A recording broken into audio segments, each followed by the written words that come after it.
Я ищу лидеров. Ваша программа имеет большую перспективу, По каким качествам можно определить лидера? может взять на себя решение. В вашем характере есть эти качества? Я их сейчас характеризовать не хотел бы. Назовите людей, кого вы считаете лидерами. Нам не стыдно за них.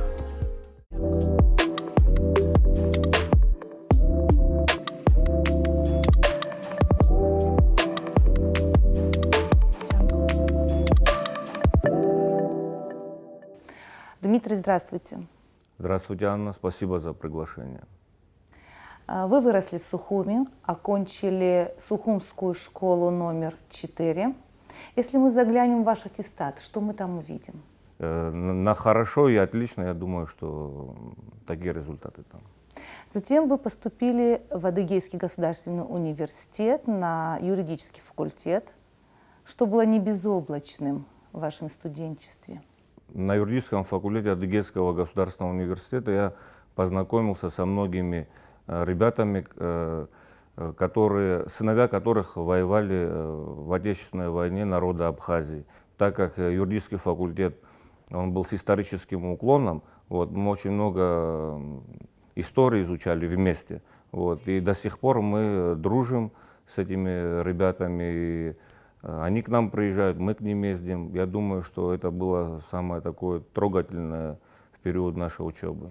Их отношение к Абхазии не поменялось с тех пор? Прошло уже более 17 лет. По крайней мере, с теми людьми, с которыми я поддерживаю отношения, оно не поменялось. Другое дело, что они хотели бы, конечно, более тесно поддерживать контакты с Абхазией, но с тех пор, как мы обрели независимость, эти контакты, они все реже в наше время. Но я думаю, что их больше всего беспокоит то, что эти контакты могут со временем обрываться. Поэтому нам надо в этом направлении работать для того, чтобы наращивать все эти движения. А как вы себе представляете, как наращивать, как наладить эти тесные контакты, как вы говорите? Что мы потеряли, что упустили? Пока мы строили свое государство, независимое демократическое государство, у нас было очень много проблем внутри Абхазии. Как минимум северокавказского региона. Раньше контакты были более тесные и в культурном плане, и в политическом плане. Но мне кажется, что после того, как нас признали, наши контакты они ослабли из-за того, что мы немного расслабились. Поэтому я думаю, что признание оно накладывает нас еще более ответственно подходить к тем вопросам, которые у нас стоят в международной политике.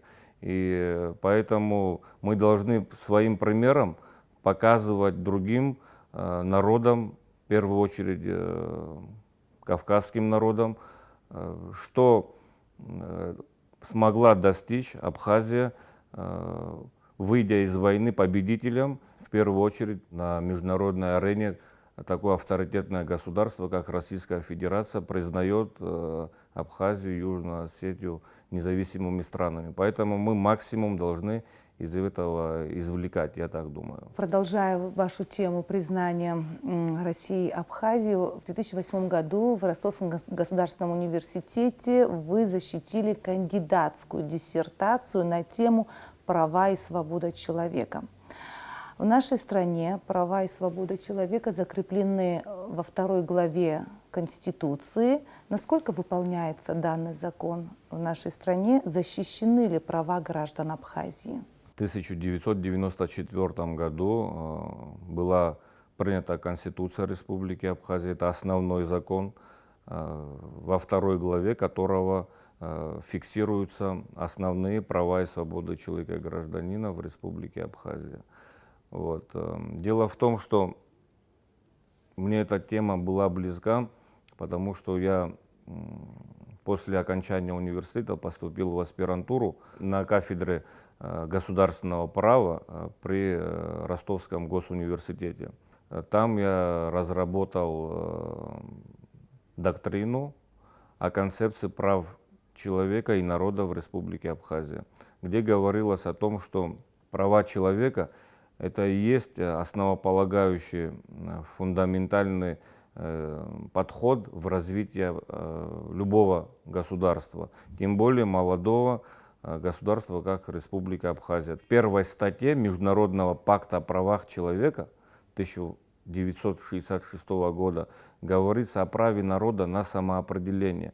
То есть пакт называется «Права человека», а статья начинается с коллективного права народа на самоопределение. Многие наши политики, и в первую очередь Зураб Ачба, Владислав Григорьевич Ардзинба, они как раз апеллировали на то, что мы имеем право на воплощение коллективного права народа на самоопределение. Не могут воплощаться права человека, если основное их право, право народа на самоопределение, не воплощено. И речь идет именно о развитии абхазской государственности и развитии статуса народа Абхазии, так как мы к моменту развала Советского Союза стояли на грани исчезновения. Вот. И те события, которые происходили в период развала Советского Союза, они как раз нам и говорили о том, что агрессия Грузии путем войны, они свои планы хотят воплотить таким образом, чтобы лишить нас этого права. Воплотив это право в жизнь, мы отстояли свою свободу, мы ее защитили, свою родину, и юридически мы его оформили именно в Конституции 1994 года, где в преамбуле говорится о том, что мы, народ Абхазии, воплощая свое право на самоопределение, создаем свое независимое государство. Вот. И в дальнейшем мне интересно было разработать доктринально, каким образом, учитывая практику разных стран, можно исторически обосновать и юридически тот статус, который у нас сегодня есть, суверенного независимого государства. После того, как защитился на эту тему права и свобода граждан, решил в Абхазии создать институт уполномоченного по правам человека. Ты стоял у истоков, это была твоя идея. Я бы не сказал, что это была моя идея. В 2010 году у меня была встреча с Сергеем Васильевичем Багапш, вот, который был знаком с моей диссертацией, и он предложил мне работать при администрации президента. В то время работал представителем, уполномоченным президента по правам человека, работал Георгий Анатольевич Оторба. Вот. И Сергей Васильевич Багапш мне предложил поработать над тем, чтобы институт уполномоченного был не при президенте, а как отдельный независимый институт. Почему это не должно быть при президенте? Когда чиновник нарушает права человека, работать в системе исполнительной власти уполномоченному — это неэффективно, это говорит о том, что это более формальный подход, чем нежели реальный. Мы разработали проект закона, и в 2011 году Сергея Васильевича уже не стало, мы потеряли его. И в 2012 году этот проект поступил в парламент. Там было 3 чтения, это процедура такая в парламенте. Это о том, как вас избирали в парламенте? Нет, это процедура принятия самого закона об уполномоченном. В итоге в 2016 году закон вступил в силу. До 2016 года у меня вопрос. По 2014 году вы кандидат юридических наук, вы специалист по конституционному праву. Очень много разговоров вокруг майских событий 2014 года, и я хочу узнать мнение специалиста. Была ли нарушена Конституция, и можно ли это назвать государственным переворотом? Ну, это политический вопрос. На это, я думаю, более компетентно могут ответить конституционные судьи Абхазии. Этот институт тоже был учрежден в 2016 году.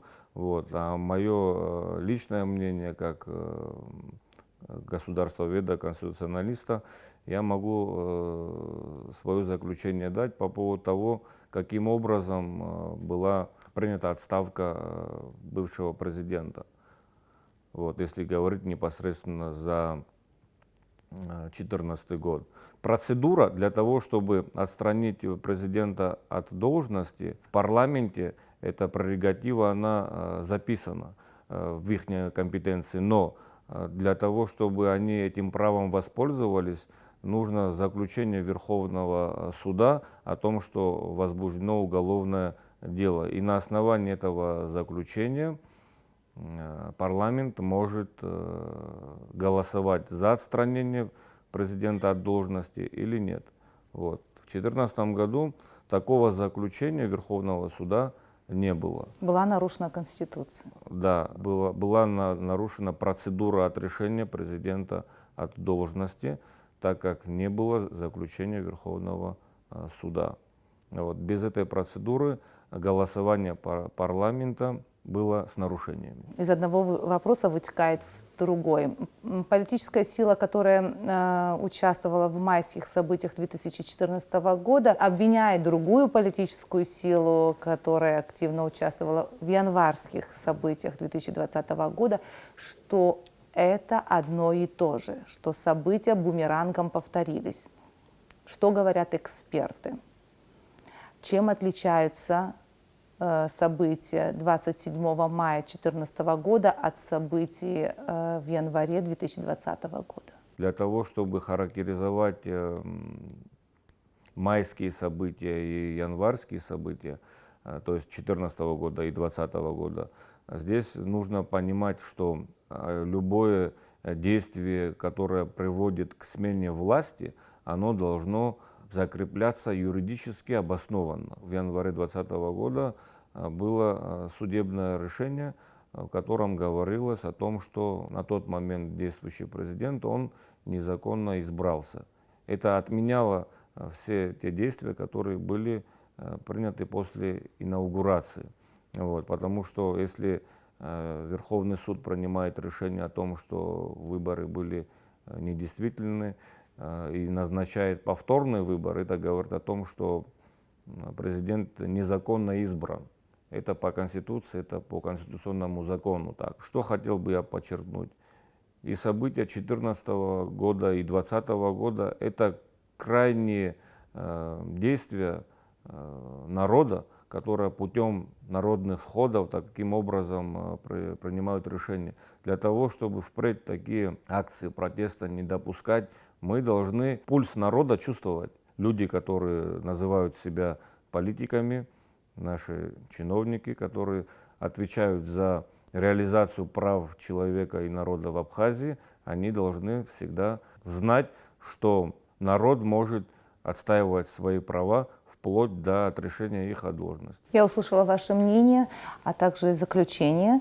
Как специалиста с правовой точки зрения, 2014 год не похож на 2020. События, они разные. Вы никогда не хотели заниматься профессионально политикой? Нет. Каждый выбирает себе профессию, ту, которую он любит, и ту, которую он хорошо знает. Группа депутатов, не менее 12 человек, они должны выдвигать кандидатуру уполномоченного по правам человека, и большинством голосов в парламенте эта кандидатура назначается, избирается. Вот в 2016 году вас избирали. Да, в вот и после принятия закона группа депутатов, которые имели право инициировать, они посчитали нужным выдвинуть мою кандидатуру. Как проходило голосование, Дмитрий, расскажите? Сколько человек за вас проголосовало? Проголосовало большинство в парламенте. Вы профессионал, вы знаете эту сферу хорошо, и тем не менее, когда вы уже достигли какого-то этапа, уже Институт уполномоченного по правам человека стал независимым, если так можно сказать, вы уходите от этой деятельности. Почему? Ну, так как наше государство, оно молодое и не всегда находятся возможности для того, чтобы те или иные проекты реализовывались, мы своими силами, сотрудники администрации уполномоченного, за счет личных средств, они выезжали на места, встречались с гражданами, у которых проблемы, Мы часто ездили в места лишения свободы наших граждан, в следственные изоляторы. Вот. И много семей погибших посещали, там, где семьи инвалидов. Параллельно мы должны были формировать этот институт для того, чтобы он стал на ноги.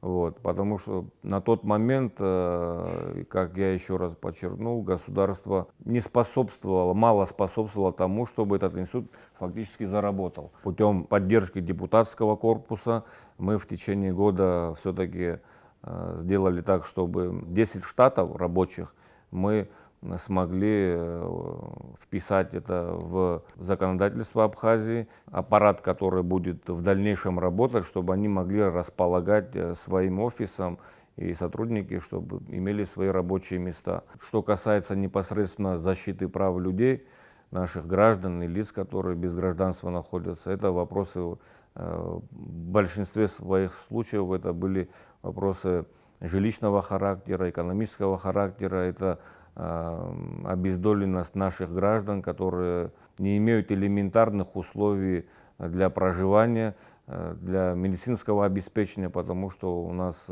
как вы знаете, по Конституции и по закону медицина бесплатная, но молодое государство оно не может пока еще обеспечивать наших граждан бесплатным. Вот когда вы говорите «молодое государство», как будто вы оправдываете чиновников. Самая главная вина чиновников, они не соблюдают паритет прав человека в плане равноправия, потому что то, что дозволено одним, не позволено другим. Вот. И если люди, у нас люди очень благородные и благодарные, я думаю, что если они будут понимать, что самый главный принцип в Конституции, принцип равноправия, если будет соблюдаться, то они будут с пониманием относиться к тем вопросам, которые не удается воплотить в жизнь здесь и сейчас. Этот главный принцип, если он не будет соблюдаться, мы можем получать те удары, которые нас в международном сообществе выставляют в негативном свете. Вот о последствиях поговорим чуть позже. Я все-таки хотела поговорить о чиновниках. Вы в своей практике сталкивались с чиновниками, которые нарушали права граждан, выявляли эти факты, и как вы могли их наказать? Полномочия и компетенция уполномоченного по правам человека, она по закону заключается в его рекомендациях. Когда тот или иной чиновник нарушает права человека, уполномоченный не может отменить это решение, дать приказ или же издать закон. Уполномоченный, он реагирует таким образом, что дает рекомендацию тому или иному чиновнику, и чиновники уже должны или соглашаться с этой рекомендацией, или же оспаривать это в судебном порядке. Самое главное, чтобы чиновники, и особенно в правоохранительной системе, чтобы они не превышали свои полномочия, вот, и действовали в строго соответствии с правами человека и со своими уставами. Потому что защита рядового гражданина – это прямая обязанность и прямое предназначение и исполнительной, судебной и законодательной ветви власти. Поговорим немножко о последствиях. Что происходит с государством, где нарушаются права граждан? В наш период выпала такая миссия, что мы оказались на своей земле, на своей исторической земле, хозяевами своей земли и своего государства. Но если мы в будущем не будем отстаивать, вот как мы держались и защищали свое право народа на самоопределение, также если мы не будем биться за права наших граждан, которые ценой неимоверных жертв достигли свободы, то я думаю, что перспективы развития абхазского государства в виде самостоятельного государства, они будут в дальнейшем под вопросом, потому что, еще раз я подчеркиваю, главное предназначение государственных деятелей и самой государственной системы – это для того, чтобы наши права с вами на своей земле отстаивались и воплощались. Когда мы говорим права и свобода человека, не все правильно понимают это слово «свобода». Где ограничения? Где заканчивается свобода гражданина? Хороший вопрос. Право каждого, оно заканчивается там, где начинается свобода другого человека. Вот там, где соприкасание идет со свободой другого человека, вот эту грань люди и чиновники, они должны соблюдать. И тогда я думаю, что никаких вопросов по интерпретации права и свободы не будет. Поменяем тематику, если вы не против. Как скажете. Маршана, абхазские князья, владетели Дал, Цабал, непокорные смелые воины. Вы хотели бы жить в те времена? Тяжелый вопрос. Я точно могу сказать, что мне не стыдно за своих предков, которые ценою своей жизни отстаивали свободу своей земли. Если бы не было бы Абхазского царства, не было бы Абхазского княжества, не было бы современной республики Абхазия. В мировой истории очень много стран, государствам, которым может быть 100-200 лет, но наша история имеет тысячелетние корни. Мы никогда межрелигиозные войны не вели на своей территории. Мы всегда защищали свою родину. И я думаю, что именно это дало нам возможность сохраниться на своей земле, несмотря на то, что мы оказались малочисленными. Я один из потомков тех князей, которые правили Абхазией. Но Абхазское княжество, оно отличалось от других княжеств, даже в Кавказском регионе и в мире в целом. Отличалось тем, что у нас была своя специфика, был такой институт, который имел очень большие глубокие корни. Институт аталычества, когда княжеского ребенка отдавали на воспитание анхаюцкекорах, то есть свободным крестьянам до совершеннолетия.